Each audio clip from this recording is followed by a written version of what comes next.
First Schindler's List in 1993, then Saving Private Ryan in 1998. Will Steven Spielberg's new epic Lincoln deliver the Hollywood master his third Academy Award for Best Director? Spielberg's historical drama focuses on one of America's greatest president's most tumultuous final months in office, in which he's more determined than ever to abolish slavery and unite the nation after a long and bitter civil war. North America correspondent Michael Brissenden spoke to Steven Spielberg in New York.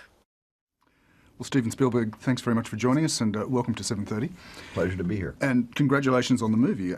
So much has been written about Lincoln, so much invested in this story, in his story. Why did you decide now was the right time to do a film on Lincoln? Well, I didn't know if any time was the right time to do a film on Lincoln. I wasn't sure of how it would be received or if anybody even cared. You know, after a person becomes a statue and a monument, and then the parodies and the satires begin, you're kind of fighting an uphill trend against a very principled and moral character who did a great thing by abolishing slavery and ending the Civil War. But after a time, the statue becomes quite impossible to invite off the pedestal. And that was the big challenge for Doris Kearns Goodwin, certainly when she wrote her book, and Tony Kushner and myself when he wrote the screenplay. But I also was kind of wincing that American filmmakers, or any filmmaker, hasn't really tackled a story of the Lincoln legacy for 72 years. The last two movies about Lincoln, one was in 1938 and one was in 1940, and that was the end of it. Lincoln has been relegated to a very good medium, which is the medium of the documentary. But I really felt that, you know, I wanted to bring him kind of back to life. And in fact, that's one of the, I think that's one of the successes of the film, is that you actually deal with the man in a way that hasn't been dealt with so much on film before. Certainly, you deal into the character, and it's not the sort of monolithic, heroic character all the time, is it?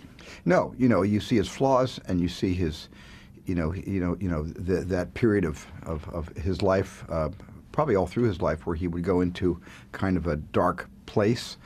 And I think a lot of people called it, that he'd have these sinking spells. But in fact, I think he was going to a very deep place to work out his thoughts and to work out, his actions. I think Lincoln was a great visionary. I think he saw as far into the future as he could see, as deep into himself. He saw as deep into himself, I think, as any great figure in history was able to, have conversations with himself. And often he would tell stories to himself. And often those stories were very funny. So he was artful. He believed in political theater. But his sincerity and his being able to be as prescient as he was, to withstand the slings and arrows of all the criticism about moving too slowly and not making up his mind quick enough, there was a method to that prevarication. It wasn't prevaricating. He really knew when the time was right to issue the Emancipation Proclamation, the Gettysburg Address, and eventually the amendment that abolished slavery.